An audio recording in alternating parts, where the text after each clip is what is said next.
Hi, Anna here, and I am going to read you a story.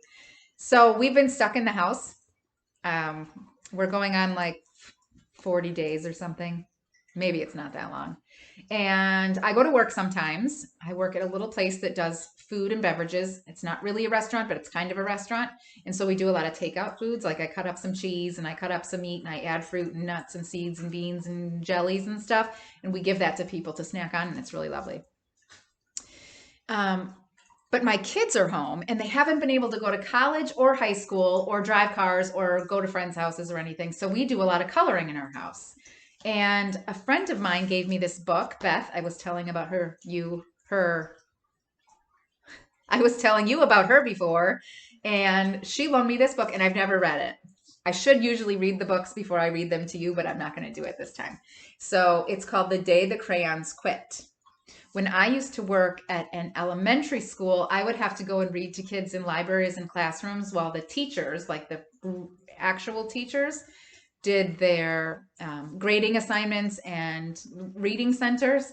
And I would have to read books all the time that I'd never read before. And it's kind of fun, but you get a little tongue twisted. So if you have this book, grab it and read it along with me. And if you've never read it before, it'll just be fun for everybody. So this book is about crayons, and I did flip through it to see what I was getting myself into. And there's a bunch of letters in this book. If you want to write me a letter after you see the letters in this book, maybe you'll know how. And if you want to read me a letter, give me a comment at the bottom and I'll know who to send my address to, or just ask grandma or aunt or uncle or whatever. Because most of you, I know your moms and dads. Like I know Brady's mom and dad, and I know Alexis and Mason's mom and dad, and I know Holiday and um, Bodie's mom and dad, and I know Evelyn and Olivia and Emery and Juliet's mom and dad, and I know there's lots of kids out there. I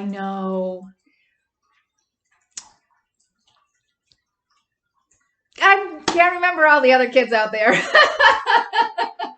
Anyway, if you want me to write you a letter, or you want to write me a letter, give me a message at the bottom of the screen and I will look for it in the mailbox, or I can send you something too, because that's kind of fun. I have this book of letters and it's really neat. Anyway, on with the story. Okay. I have this book. It's called The Day the Crayons Quit. Oh, Scarlett and Callie, I know your mom and dad. And I know your grandma and grandpa.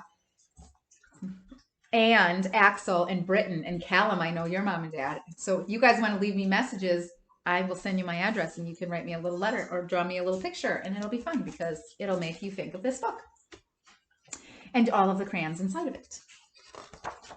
The Day the Crayons Quit by Drew Daywalt. Pictures by Oliver Jeffers. Pictures by is the same as illustrated by. And this dedication page says to Marichelle, Abigail, and Reese, and to Ewan. I just love dedication pages. Ready? Let's begin. One day in class, Duncan went to take out his crayons and found a stack of letters with his name on them. To Duncan. Hey, Duncan, it's me, Red Crayon. We need to talk. You make me work harder than any of your other crayons. All year long, I wear myself out coloring fire engines, apples, strawberries, and everything else that's red. I even work on holidays. I have to go color all the Santas at Christmas and all the hearts on Valentine's Day. I need a rest. Your overworked friend, Red Crayon. He is exhausted.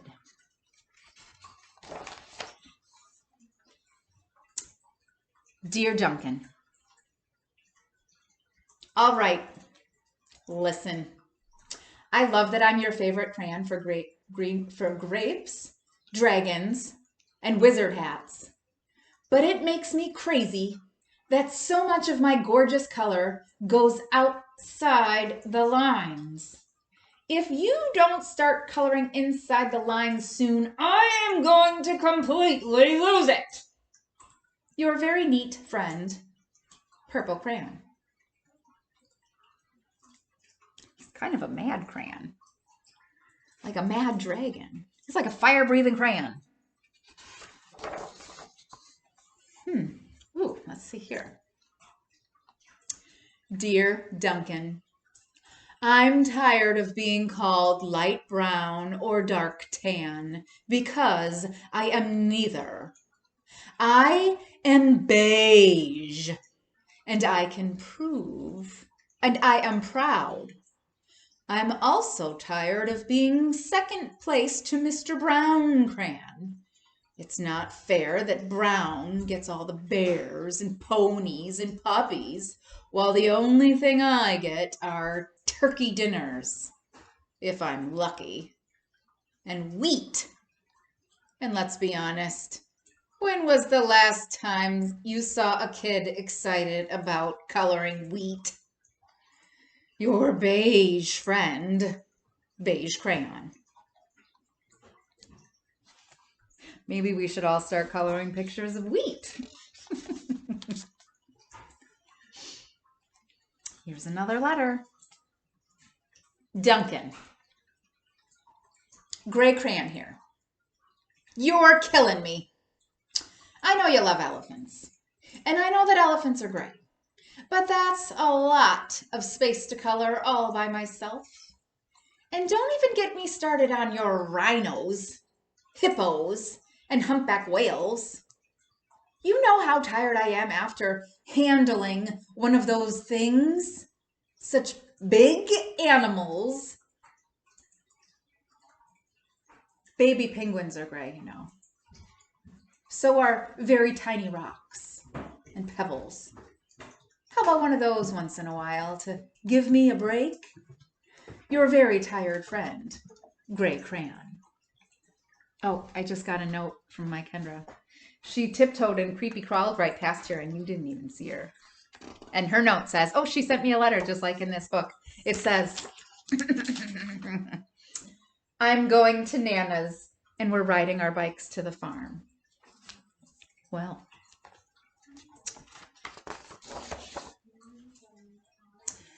okay, let's see. Dear Duncan, did you notice anything different about this page? Let's see if you can spot it. You color with me, but why? Most of the time I'm the same color as the page you are using. White. If I didn't have a black outline, you wouldn't even know I was there. I'm not even in the rainbow. I'm only used to color things like snow or to fill in the empty space between other things. And it leaves me feeling, well, empty. We need to talk. Your empty friend, White Crayon. She kind of has a point. I mean, this whole picture of the cat was colored white on white paper, and you can't even tell she was there. There's like little yellow eyes and a little pink nose, but I don't see the white crayon. But on this black paper, I can see the white crayon perfectly well. She's so smart. Hi, Duncan. New letter here. I hate being used to draw the outline of things. Things that are colored in by other colors, all of which think they're brighter than me. It's not fair. You use me to draw a nice beach ball, and then you fill in the colors of the ball with all of the other colors. How about a black beach ball sometime? Is that too much to ask? Your friend, Black Crayon. Well, yeah, I don't know. Black beach ball? Black rainbow? I don't know. I like the black dress. I like the black shorts. Maybe you can color a black beach ball. Okay, this is a new letter. Dear Duncan, as Green Crayon, I am writing for 2 reasons. One is to say that I like my work of crocodiles and trees and dinosaurs and frogs. I have no problems and wish to congratulate you on a very successful coloring things green. career so far. The second reason I write is for my friends, Yellow Crayon and Orange Crayon, who are no longer speaking to each other. Both crayons feel they should be the color of the sun. Yeah. Please settle this soon because they're driving the rest of us crazy. Your happy friend, Green Crayon. Dinosaur, crocodile, crocodile, tree, frog. Bug? This is the first letter from the crayon that was actually a nice letter. But he said that yellow and orange aren't talking to each other. So let's see what they have to say. Dear Duncan, Yellow Crayon here. I need you to tell Orange Crayon that I am the color of the sun. I would tell him, but we are no longer speaking, and I can prove I'm the color of the sun too. Last Tuesday, you used me to color in the sun on your Happy Farm coloring book. In case you've forgotten, it's on page 7. You can't miss me. I'm shining down brilliantly on the field of yellow corn. Yellow corn. Your pal, and the true color of the sun, Yellow Crayon. Yellow sun, Yellow Crayon. So now he tells Orange Crayon, he has to tell Orange Crayon he's not the color of the sun. Oh, let's see what happens here. Uh-oh, it's getting in some trouble now. Dear Duncan, I see Yellow Crayon already talked to you, the big whiner. Anyway, could you please tell Mr. Tattletale that he is not the color of the sun? I would, but we are no longer speaking. We both know I'm clearly the color of the sun because on Thursday you used me to color the sun on both the Monkey Island and Meet the Zookeeper pages in your Day at the Zoo coloring book. Orange, you glad I'm here? Ha, your pal. And the real color of the sun, Orange Crayon. Meet the Zookeeper, Monkey Island, Orange Sun, Orange Sun.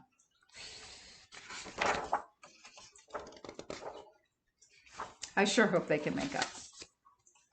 Dear Duncan, it has been great being your favorite color this past year, and the year before, and the year before that.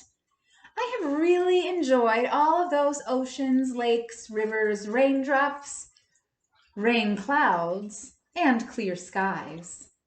But the bad news is that I am so short and stubby I can't even see over the railing in the crayon box anymore. I need a break. Your very stubby friend, Blue Crayon. Do you have any crayons that look like that? I do. There are lots of crayons that look like that.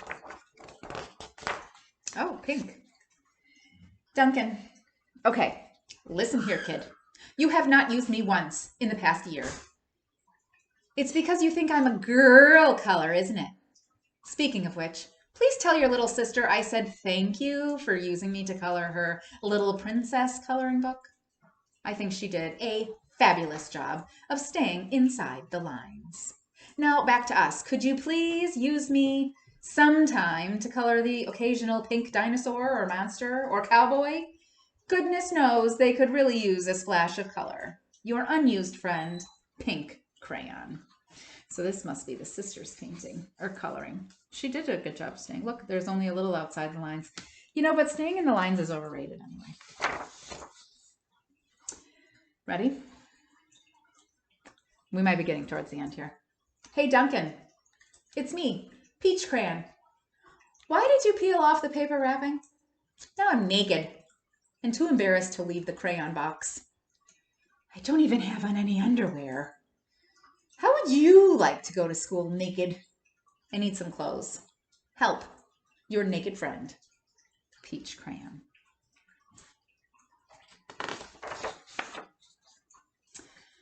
Well, poor Duncan just wanted to color, and of course he wanted his crayons to be happy, and that gave him an idea.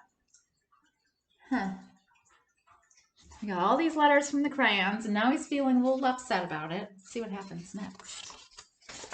Aww. When Duncan showed his teacher his new picture, she gave him an A for coloring. There's a pink airplane and a pink dinosaur in a boat, maybe? An orange whale, a yellow sky, a white cloud, a little white something in the water. Maybe it's a cat. Maybe that's the cat. A blue hippopotamus instead of a gray one. A brown bear. Where's the tan? Is this the or the beige? Is this the beige, you think? I don't see beige very often. Oh, there's some peach on his face. And there's a red horse and a purple frog. Well, he's a really good colorer. Oh, and a red bug instead of a green bug. And he used green for the water and blue for the grass. It's like he did all the opposite colors. I really think that's a beautiful picture.